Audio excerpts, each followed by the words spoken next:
Hello students, welcome to my channel. बेटा जी, हरियाणा के क्लास 10th के स्टूडेंट्स के लिए प्रतिभा खोज कह लें, हाँ, उसके under Haryana super 100 entrance exam का लेवल 1 अपना पेपर कंडक्ट हुआ है 6 फरवरी 2024 को, जिसमें से टॉप 100 स्टूडेंट्स का सिलेक्शन किया जाता है जिन्हें आगे नीट जेई वगैरह की प्रिपरेशन के लिए डिस्ट्रिक्ट वाइज कोचिंग दी जाती है। तो इस पेपर का डिटेल्ड सॉल्यूशन मैं ला रही हूँ। वैसे तो ये आपके सामने स्क्रीन पर कोड ई लिखा हुआ है, लेकिन मैं आपको बता दूं कि 5 कोड थे और पांचों कोड में सेम क्वेश्चन सेम ही सीक्वेंस में थे। सीक्वेंस को आप कुछ इस तरह से समझें, आपको बिल्कुल अपना कोई परेशान होने की जरूरत नहीं। आप अपना पेपर लेकर बैठे, मान लीजिए कि मैं अगर अल्फ़ाबेट्स लिख रही हूँ ABCDEFGH करके और जेड तक, तो एक कोड में उनको इसी तरीके से दे दिया गया। दूसरे कोड में क्या किया गया कि ई से शुरू किया गया, ई को फर्स्ट क्वेश्चन दे दिया और आगे तक के सभी क्वेश्चन इसी सीक्वेंस में हैं, और जेड के बाद आ गया ABCD। समझ रहे हो ना? तो उनका ऑर्डर चेंज हो रहा, क्लियर है ना? तो उनका ऑर्डर चेंज हो रहा, आगे पीछे भी नहीं किया गया, ना स्टेटमेंट चेंज की गई है, ना ऑप्शंस का ऑर्डर चेंज किया गया है। तो डिट्टो वही पेपर है, बस किसी पेपर के शुरू के 2 पेज फाड़कर आगे लास्ट में लगा देंगे, किसी के बीच वही लास्ट के 2 पेज फाड़कर स्टार्टिंग में, बस इतना ही किया गया है। समझ रहे हैं बात को? तो इस तरीके से मैं जिस भी क्वेश्चन से आपको स्टार्ट करूंगी, अभी आपकी इंस्ट्रक्शन से ये सब आपने देख ली होंगी, तो हम आगे चलते हैं और अपना सॉल्यूशन को स्टार्ट करते हैं। आपने ओवल फिल करना था। आपका एक क्वेश्चन 4 मार्क्स का था, ठीक है ना? देखो ये रहा, एक क्वेश्चन आपका 4 मार्क्स का था। रॉन्ग क्वेश्चन के लिए आपके एक -1 यानी कि 1 नंबर आपका कट जाना था। क्लियर है? और ये आपका यहाँ से शुरू हो रहा है कि if 2 tangents inclined at an angle. तो इसके बाद आप अपना पेपर खोलेंगे। मान लीजिए आपका पेपर का कोड ए है, मेरे पास अभी ई का है, ए और बी के पेपर भी हैं मेरे पास। तो आप अपना पेपर खोलेंगे और इस क्वेश्चन को ढूंढेंगे। इसके बाद मैं जितने भी क्वेश्चन करवाऊंगी आपको लगातार इसी कॉन्टिन्यूटी में अपने क्वेश्चंस अपने सेट में मिलते चले जाएंगे। तो अभी क्योंकि मैं ये वाला क्वेश्चन करवा रही हूँ, तो आपका सेट ए है, बी है, सी है, डी है, जो भी है, आप उस सेट को खोलो और इस क्वेश्चन से स्टार्ट करो। तो इससे अगला, अगर आपके में ये वाला क्वेश्चन 22वें नंबर पर है, तो ये वाला आपको 23वें पर मिलेगा, ये वाला आपको 24वें पर, एंड सो ऑन। इसी क्रम में आपके क्वेश्चन चलते चले जाएंगे। तो आपको बिल्कुल कहीं कुछ ज़्यादा ढूंढने की जरूरत नहीं है, केवल पहला क्वेश्चन आपने ढूंढना है। आगे मेरी बात समझ में? तो सभी कोड के बच्चे अपना सॉल्यूशन इसमें से देख सकते हैं। तो चलिए जल्दी से स्टार्ट करते हैं। ई कोड का ये पहला क्वेश्चन है, बाकी बच्चे अपना क्वेश्चन पेपर सामने रखकर सॉल्यूशन देख सकते हैं। If 2 tangents are inclined at an angle of 60 degree to a circle of radius 3 centimetre, then the length of each. Hindi में भी बता दूं कि एक वृत्त है, उस वृत्त की 2 स्पर्श रेखाएं आपस में एक दूसरे के साथ 60 डिग्री का कोण बना रही हैं। उसका जो रेडियस है वो 3 सेंटीमीटर है। तो लेंथ ऑफ ईच टेंजेंट, स्पर्श रेखा की लंबाई बतानी। मान लो ये P है, ये Q है, ये O है, तो आपने PQ की लेंथ बतानी है, और ये वाला पूरा एंगल 60 है। तो जब आप इनको यहाँ ज्वाइन करते हो तो ये दोनों एंगल बराबर होते हैं। तो ये जो ऊपर वाला एंगल है ये हो जाएगा 30 डिग्री, और ये एंगल आपका 90 होता है, क्योंकि टेंजेंट और रेडियस, स्पर्श रेखा और त्रिज्या लंब होती हैं। अब आपको ये PQ की लंबाई आपको निकालनी है, OQ की लंबाई आपको पता है और एंगल पता है, ट्रिग्नोमेट्री लगा दो। 90 के सामने हाइपोटेन्यूज होता है, एंगल के सामने ये परपेंडिकुलर है, और ये आपका बेस है। क्लियर है? परपेंडिकुलर और बेस को लेके बनता है टेंजेंट। तो टेंजेंट 30 हो जाएगा परपेंडिकुलर बाय बेस। परपेंडिकुलर है 3, बेस है PQ, टेंजेंट 30 होता है 1/√3। क्रॉस मल्टीप्लाई कर दो तो PQ और ये √3 इधर चला जाएगा, ये आ जाएगा आपका 3√3। इसमें तो ये आपका ऑप्शन नंबर डी है, और बाकी सभी कोड में भी ये ऑप्शन नंबर डी पर ही है। मतलब पेपर को यूं का यूं उठाकर वहां पर डाल दिया गया, कुछ भी चेंज आपका नहीं है। अब आ जाइए सेकंड क्वेश्चन पर। ये कैलकुलेशन है, जो टिक है वो सब जिस बच्चे का पेपर मैंने लिया है उसका है, तो आपको उन पर ध्यान नहीं देना है। ये है आपका राइट आंसर। अब सेकंड पे आ जाओ। If the sum of the roots of the equation, ये आपकी इक्वेशन है जो कि मैं यहाँ राइट कर देती हूँ, x² -k + 6x + 2 × 2k - 1 = 0। तो इसके जो रूट्स का जो सम है that is equal to half of their product. इसके शून्यकों का योग गुणनफल का आधा है। शून्यक अगर अल्फा बीटा है तो अल्फा प्लस बीटा का आधा है। 10th क्लास है, चैप्टर नंबर अपना सेकंड है। तो सम ऑफ द रूट्स क्या होता है माइनस बी बाय ए, और प्रोडक्ट ऑफ द रूट्स क्या होता है सी बाय ए। ये 1 है, ये वैल्यू आपकी बी है और ये वैल्यू आपकी सी है। तो माइनस, और ये बी खुद माइनस में है तो ये हो जाएगा प्लस के प्लस 6 बाय 1 2 हाफ है भाई, डबल नहीं है, हाफ है। 1 मिनट इसको लगा लो 1 बाय 2, इसको लगा लो हाफ है ना, इज इक्वल टू हाफ। हाँ जी, तो ये आ जाएगा 1 by 2 1 by 2 1 by 2 into 2 into 2 के माइनस 1 और बाय 1। तो इस 2 से ये 2 कैंसिल, लेफ्ट में रह गया के प्लस 6, राइट में रह गया 2 के माइनस 1। इसको इधर ले आओ, के minus 2 K is equal to minus 1 minus 6 minus K is equal to minus 7, और के का आंसर 7 आ जाएगा, जो कि आपका ऑप्शन नंबर बी है। क्लियर हो गया।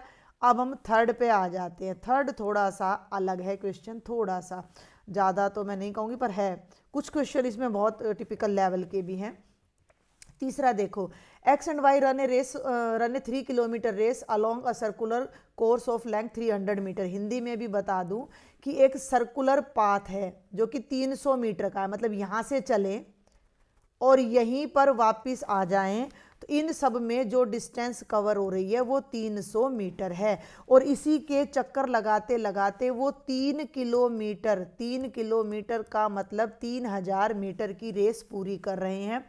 उनकी स्पीड का जो रेशो है वो 3:2 है। If they start together in the same direction how many times would the first one pass the other.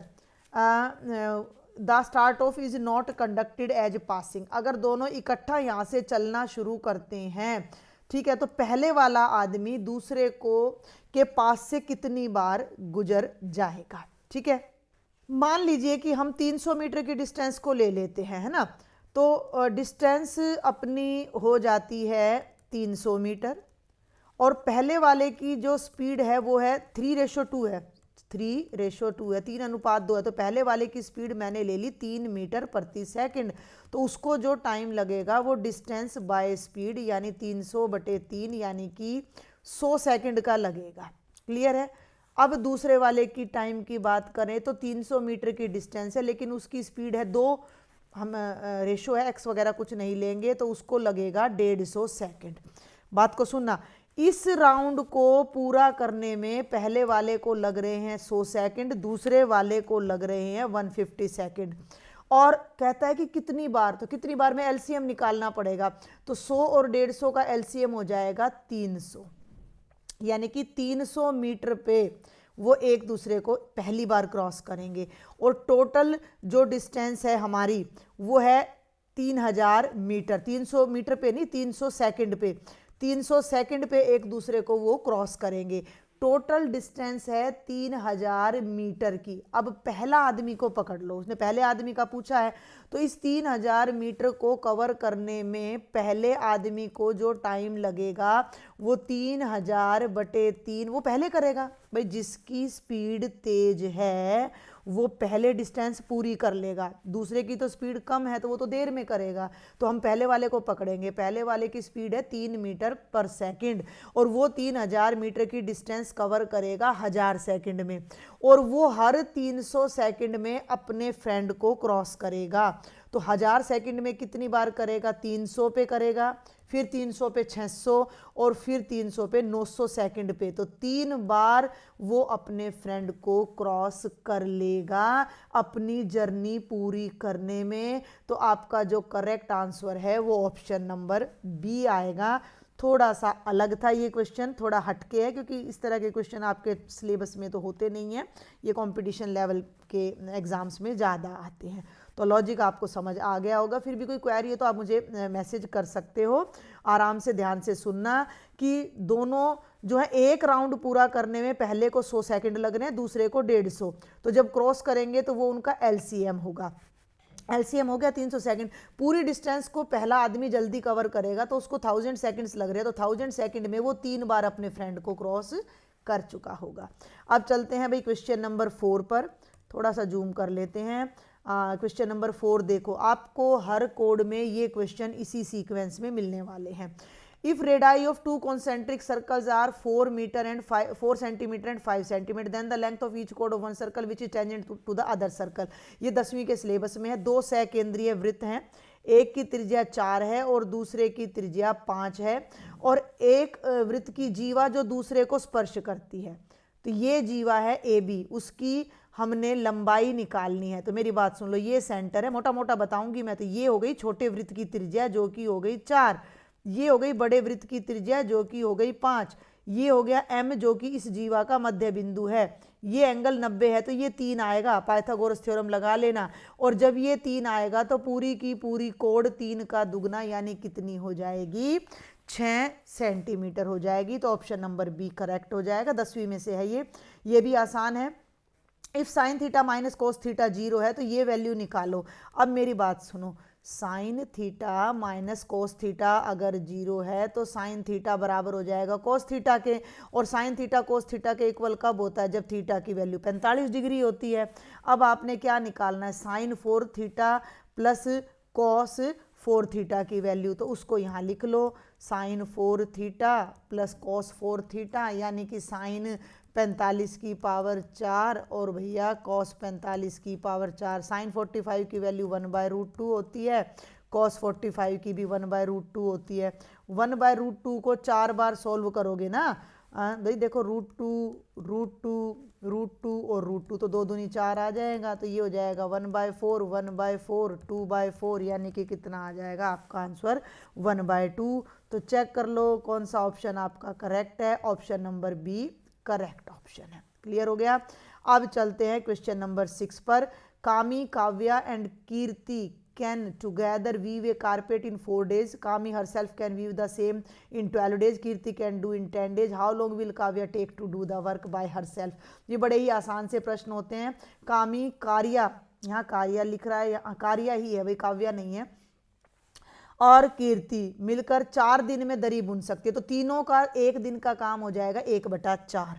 कामी अकेले 12 दिन में दरी बुनती है, तो कामी का 1 डे वर्क ऑफ कामी, ये हिंदी इंग्लिश में दोनों में कोशिश कर रही हूँ मैं चलाने की इकट्ठा। तो कामी का 1 दिन का काम 1/12, और भैया कीर्ति 10 दिन में करती है, तो कीर्ति का 1 डे का वर्क हो गया 1/10। सुन लो मेरी बात ध्यान से, तो दोनों का 1 दिन का काम हो जाएगा 1/12 जमा 1/10। ये तीनों का काम है, तीनों के काम में से दोनों का काम निकाल दो तो कार्य का काम आ जाएगा। बिल्कुल सिंपल है। तो 1/4 में से इन दोनों का सम ऐसा करो, पहले अलग सॉल्व कर लो इसको, पहले ना इसको कैलकुलेशन को सॉल्व कर लो। 12 और 10 का एलसीएम आएगा 60, 12 पंजे 60, 10 छिक्के 60, और ये आ जाएगा 11/60। अब 1/4 तीनों का काम है, 3 जन के काम में से 2 जन का काम आप निकाल दोगे तो 1 का रह जाएगा।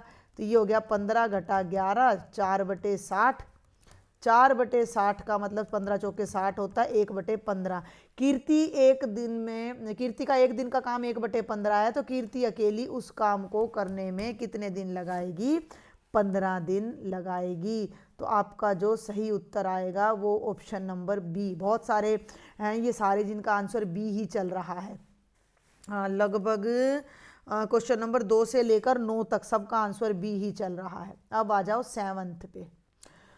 ए man can row at the speed of 6 kilometre per hour in still water. एक आदमी की स्थिर जल में जो चाल है वो है 6 किलोमीटर प्रति घंटा। इस तरह के बहुत क्वेश्चन मैं प्रैक्टिस पेपर में करवा चुकी हूँ। स्पीड ऑफ स्ट्रीम है 2 kilometre. If the difference between upstream and downstream journey is 40 minutes then find the distance. तो आपने डिस्टेंस अपनी कैलकुलेट करनी है। अब सुनो मेरी बात, मान लिया कि डिस्टेंस कितनी है, x है, ठीक है। अब निकाल लो अपस्ट्रीम स्पीड। अपस्ट्रीम हिंदी में बता दूं, अपस्ट्रीम का मतलब है धारा के प्रतिकूल। तो धारा के प्रतिकूल स्पीड क्या होती है, माइनस हो जाता है। आदमी की स्पीड में से स्ट्रीम की स्पीड को माइनस कर दो तो वो हो गई 4 किलोमीटर प्रति घंटा। डाउन स्ट्रीम होता है पानी के साथ धारा के अनुकूल, तो वो स्पीड हो जाएगी 8 किलोमीटर प्रति घंटा।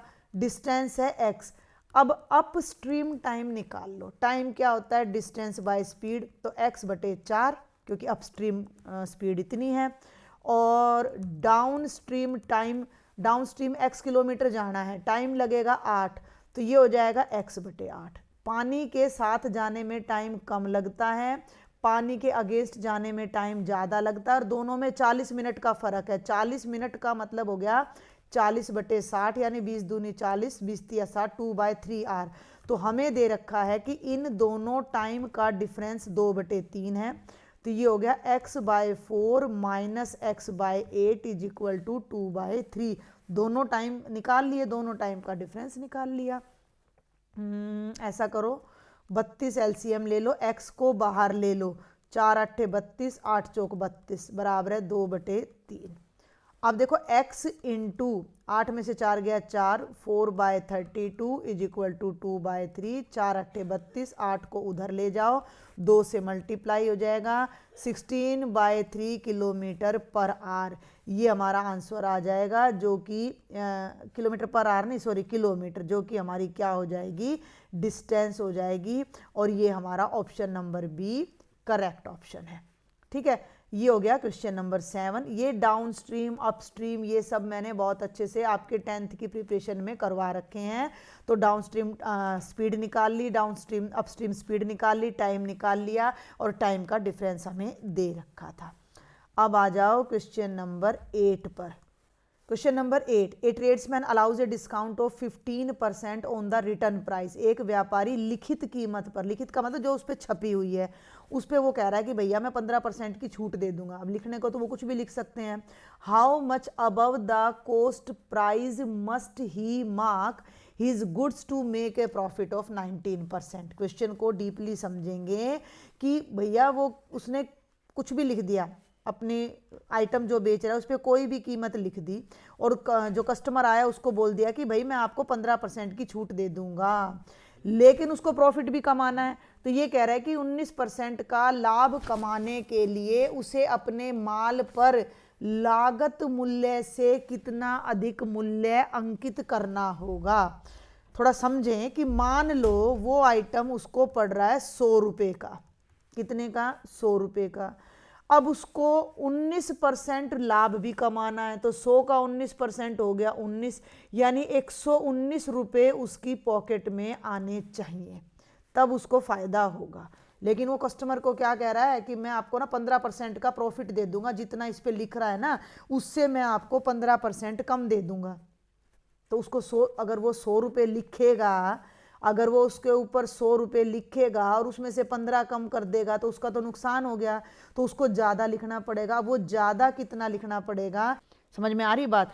तो वहाँ पर वो कितना प्रिंट करे कि कस्टमर को 15% डिस्काउंट देने के बाद उसका आइटम 119 रुपये में बिक जाए। तो हमें वो सेलिंग प्राइस इस पे निकालना पड़ेगा पहले कि सेलिंग प्राइस क्या है। अब सेलिंग प्राइस का जो हमारा फॉर्मूला है, कॉस्ट प्राइस दे रखा और लॉस परसेंट दे रखा हो, तो अपना 8th क्लास में आ जाता है कि 100 minus discount percent by 100 multiplied by cost price. हम उसको कॉस्ट प्राइस ना कहकर मार्केट प्राइस कर देंगे। तो सेलिंग प्राइस तो है 119, 119 में तो बेचना है, डिस्काउंट है 15, तो 100 में से 15 माइनस करोगे तो 85 बाय 100 इंटू मार्केट प्राइस। अब जब हम इसको सॉल्व करेंगे तो हमारा मार्केट प्राइस यहाँ से आ जाएगा, क्रॉस मल्टीप्लाई कर लो, 100 ऊपर चला जाएगा, 85 नीचे, is equal to market price. 17 7 119, 17 5 85, 20 7 140, तो मार्केट प्राइस हो गया 140। यानी कि अगर वो 100 रुपये के आइटम पर 140 रुपये छाप देता है और फिर कस्टमर को वो 15% डिस्काउंट देता है, वो कहेगा कि भैया 140 छप रहा है, अब मैं 15% निकालो, 15%। देखो अब आप एक बार 0 0 5 3 15, 5 दूनी 10 और 2 7 14 और 7 3 21, तो 140 के आइटम पे वो 21 की डिस्काउंट देकर 119 रुपये कमा लेगा, उसका 19% प्रॉफिट हो जाएगा ना। यानी कि उसको 140 रुपये छापने पड़ेंगे। 100 रुपये की चीज पर वो 140 छापेगा, तो उसका कितना डिफरेंस हो गया, 40% का उसका डिफरेंस आ जाता है। और यही बात यहाँ पर पूछी गई है कि कितना प्राइस, कितना अधिक मूल्य उसे अंकित करना होगा, तो वो आंसर आ जाएगा आपका 40%। अब चलते हैं क्वेश्चन नंबर 9 पर, जो कि मोड का है, 10वीं क्लास में बार बार आ चुका है, तो इस पर हम ज़्यादा टाइम नहीं लगाएंगे। ये आपको कह रहा है कि इसका जो मोड है यानी बहुलक है वो 22 है, x y से छोटा और y 10 से छोटा है, तो y की वैल्यू निकालो।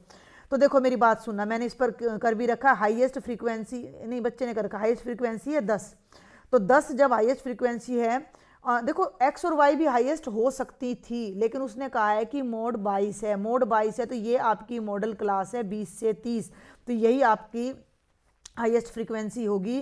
तो ये f1, ये f0, ये f2, यहाँ से जो आपकी l की वैल्यू है लोअर लिमिट 20 आ जाएगी, h की वैल्यू 10 हो जाएगी। ठीक है, अब आप यहाँ मोड का फॉर्मूला लगा दो, तो मोड का फॉर्मूला होता है l plus f1 minus f0 2f1 minus f0 minus f2 multiplied by h। Mode है 22, l की वैल्यू अभी मैंने ऊपर लिखी है 20, f1 आपके सामने है 10 माइनस 8, f1 का डबल करोगे 20 माइनस 8 माइनस x और मल्टीप्लाइड बाय 10। इस 20 को यहाँ ले जाके माइनस कर दो, कितना आ जाएगा, 2 आ जाएगा।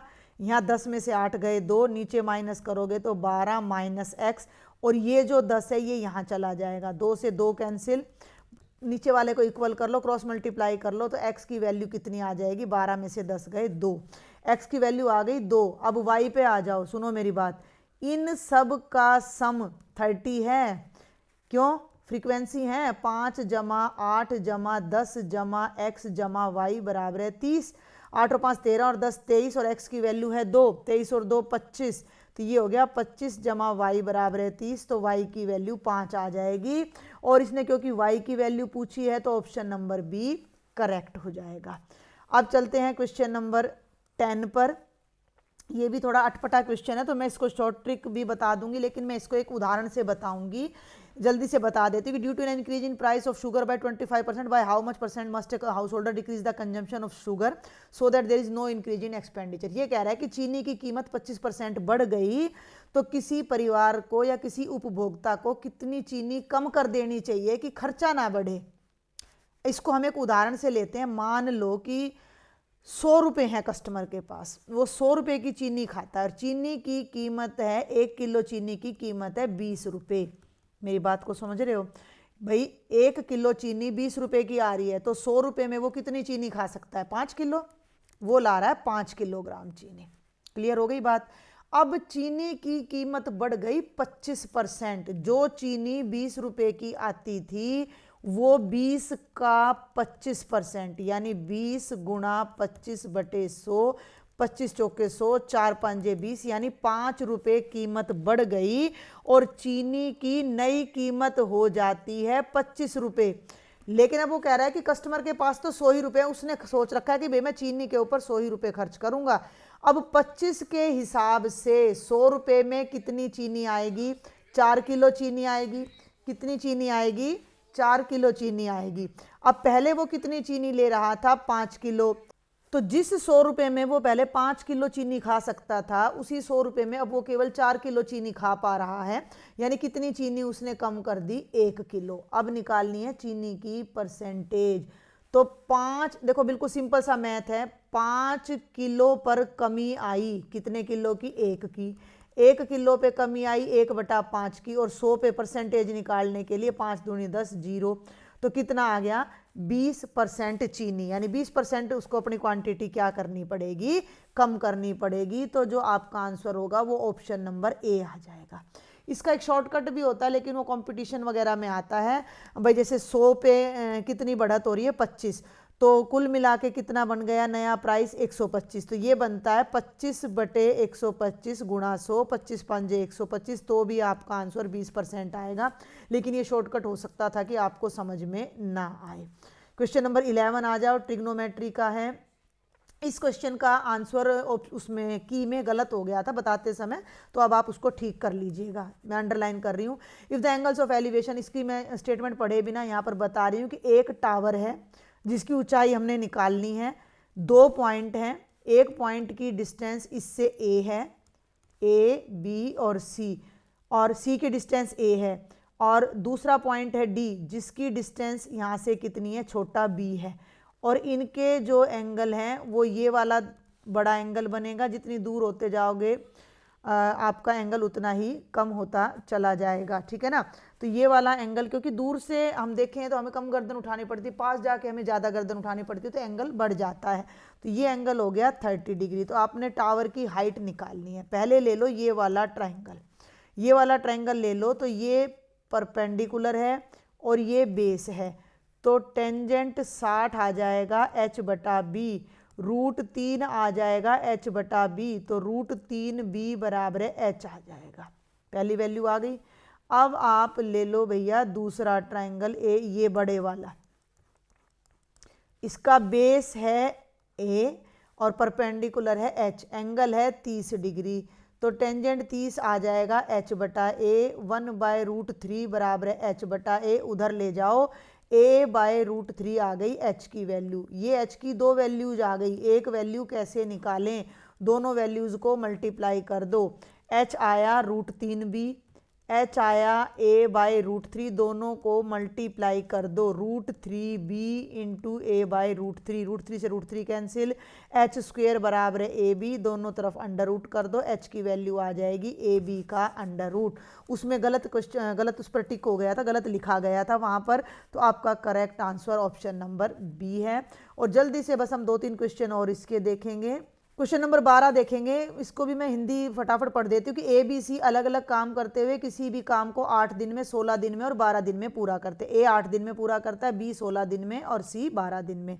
ए अकेला सोमवार को काम करता है, बी अकेला मंगलवार को, सी अकेला बुधवार को, उसके बाद ए वीरवार को, बी शुक्र को, सी शनिवार को, ऐसे क्रम चल रहा है। और दो स्टेटमेंट है कि work will be finished on Thursday, work will be finished in 10 days. पहले हम इस पे जो रिजल्ट हमें दिखता है उसको देख लेते हैं। ए का 1 दिन का काम हो जाएगा 1/8, बी का 1 दिन का काम हो जाएगा 1/16 और सी का 1 दिन का काम हो जाएगा 1/12। तीनों का 1 दिन का काम हो जाएगा 1/8 जमा 1/16 जमा 1/12। लघुत्तम हमारा आ जाएगा 8, 16 तीये मेरे ख्याल से 12 तीये 36, 12 48 आएगा।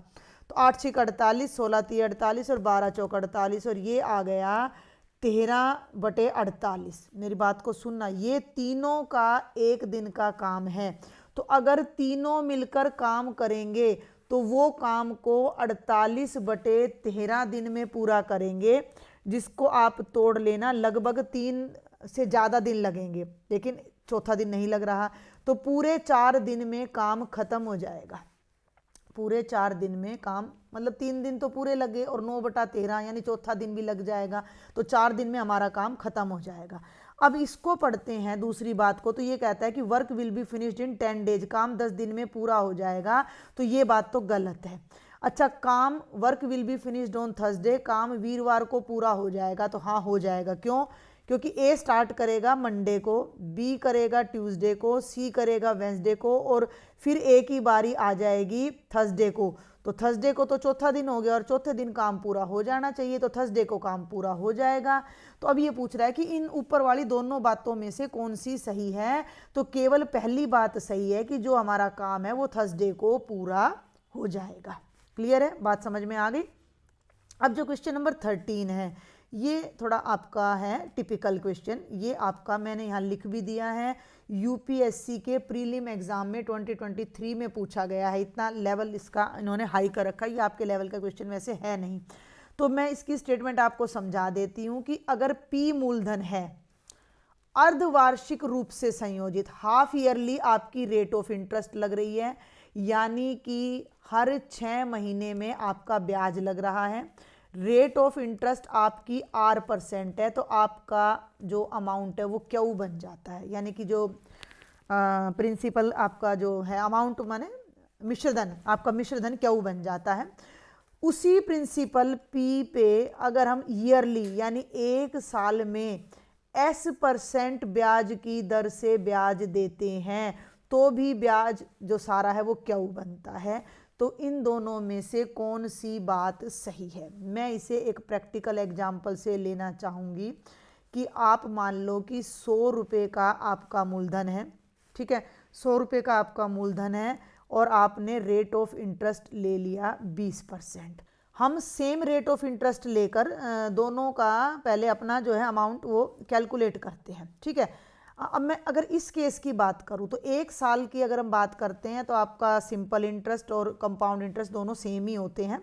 तो हम अमाउंट का जो फॉर्मूला होता है कंपाउंड इंटरेस्ट में वो होता है principal into 1 plus R by 100 की पावर टाइम। तो ये हो जाएगा 100 इंटू 1 प्लस 20 बाय 100 की पावर 1, 20 एकम 20 और 20 पंजे 100। ये हो जाएगा बच्चे, एलसीएम काटते नहीं तो भी काम चल जाता हमारा, बिना कट करे भी देखो हम काम चला सकते हैं, उसमें हमें आसानी रहेगी। तो ये हो जाएगा 100 गुणा 120 बटे 100। तो 100 से 100 कटकर 1 साल का जो इंटरेस्ट आया वो 20 आया। ये आपका 1 साल का आया। अगर साल में 2 बार इंटरेस्ट लगाना है, अब मैं ये वाला केस ले रही हूँ, प्रिंसिपल 100 है लेकिन 2 बार लगाना है तो rate of interest half yearly हो जाएगी 10%। टाइम 1 साल में 2 बार लग रहा है तो 2 आ जाएगा। तो ये बन जाएगा, ये चीज़ें आपकी 8वीं क्लास में आती थी प्रिंसिपल, लेकिन इतना हाई लेवल वहाँ भी नहीं आता है। 1 प्लस जो रेट ऑफ इंटरेस्ट है वो 10 हो गया बाय 100 और पावर हो गई 2। इसको सोल्व कर लो। तो ये आपका बनेगा 100 एकम 100 और 10 110 बटे 100 गुणा 110 बटे 100।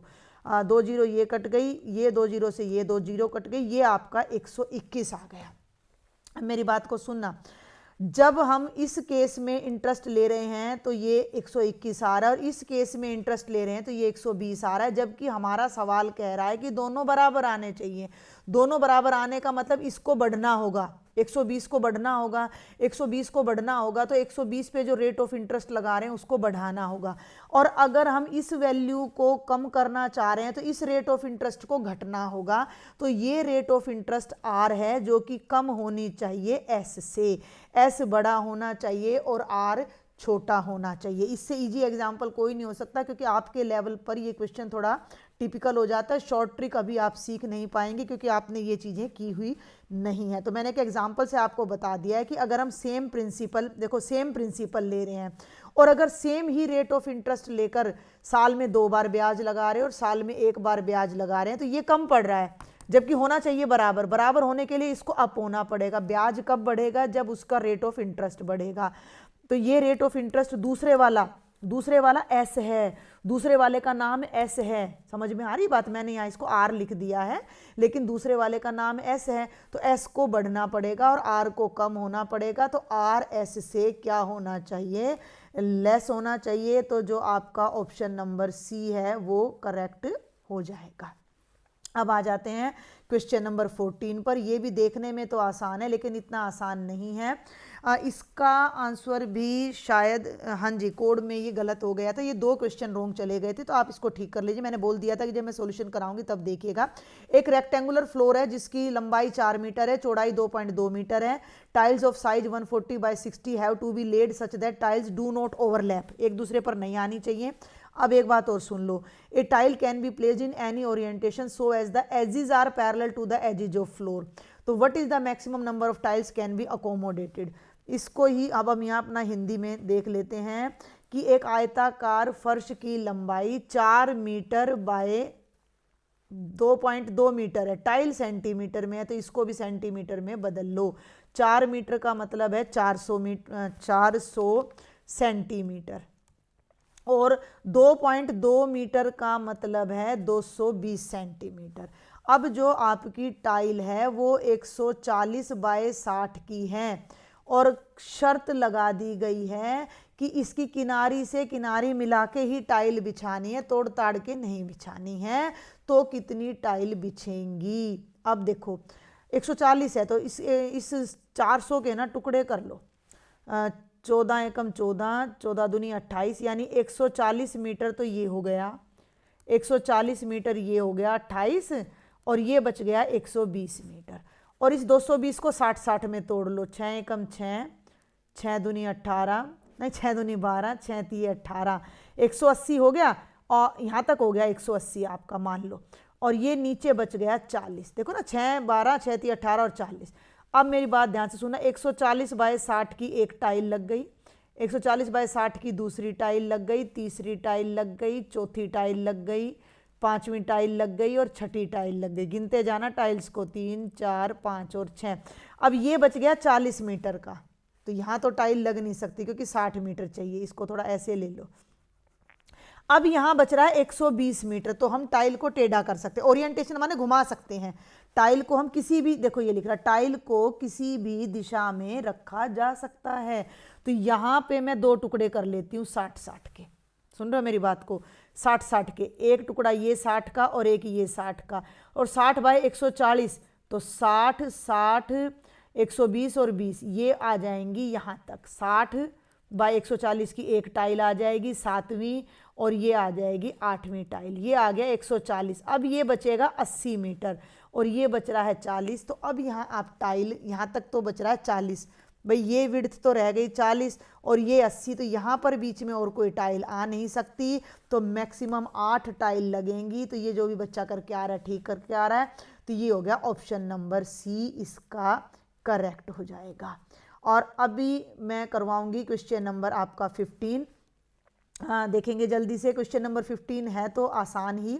The sum of length breadth and height of a cuboid is 6√3 centimetre. मान लो लंबाई L है, चौड़ाई B है, ऊंचाई H है, तो उसका जोड़ 6√3 है। And the length of diagonal, अब मैं यहाँ डिटेल नहीं दूंगी, कोई भी क्यूबॉइड का जो डायगनल होता है तो वो होता है L² plus B², Pythagoras theorem यहाँ लगती है, H² का अंडर रूट, और वो है 2√3। तो आपको total surface area of cuboid बताना है। एक घनाभ की लंबाई, चौड़ाई, ऊंचाई का जोड़ दे रखा है, विकर्ण की लंबाई, संपूर्ण पृष्ठीय क्षेत्रफल, संपूर्ण पृष्ठीय क्षेत्रफल होता है 2LB जमा 2BH जमा 2HL। हम इस तक अभी पहुंचेंगे इन दोनों वैल्यूज से, पहले इन दोनों वैल्यूज को देखो।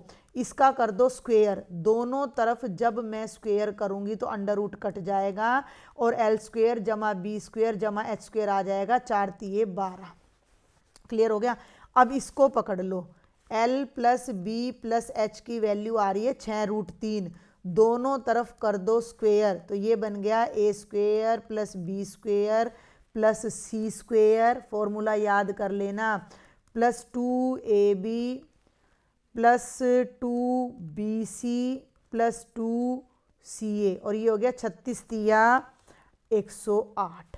अब ये वैल्यू 12 है, और इसको अगर आप ध्यान से देखो LB BH HL, तो ये क्यूबॉइड का संपूर्ण पृष्ठीय क्षेत्रफल है, टोटल सरफेस एरिया है।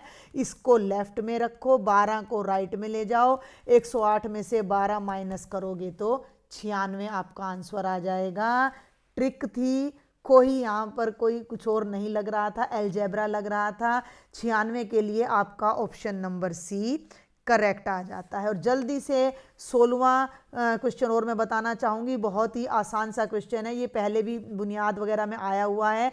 A/B 7/8 है, और आपका B/C आपका 7/9 है। तो आपने A/B/C बताना, तो ऐसे लिखते हैं, A/B यहाँ लिख लिया, B/C इसकी इससे गुणा कर दो 49, इसकी इससे गुणा कर दो 8 7 56, और इसकी इससे गुणा कर दो 8 9 72, 49 56 72 आपका राइट ऑप्शन आ जाएगा, जो कि आपका ऑप्शन नंबर बी है। तो ये 16 क्वेश्चन मैंने करा दिए, लेते हैं बाकी के क्वेश्चन हम अपने अगले लेक्चर में करेंगे। तब तक आप इनको देखें, इनमें कोई डाउट हो तो मुझे कमेंट बॉक्स में बताना, ताकि अगले लेक्चर में मैं वो आपके डाउट्स फिर से सॉल्व कर सकूं। लेक्चर पसंद आए तो ज़्यादा से ज़्यादा फ्रेंड्स को शेयर करना, और आपकी 10th क्लास की फाइनल एग्जाम की प्रिपरेशन के लिए बहुत सारा मटेरियल मेरे चैनल पर है, जिसके लिए आप चैनल को विजिट जरूर करें। Thank you.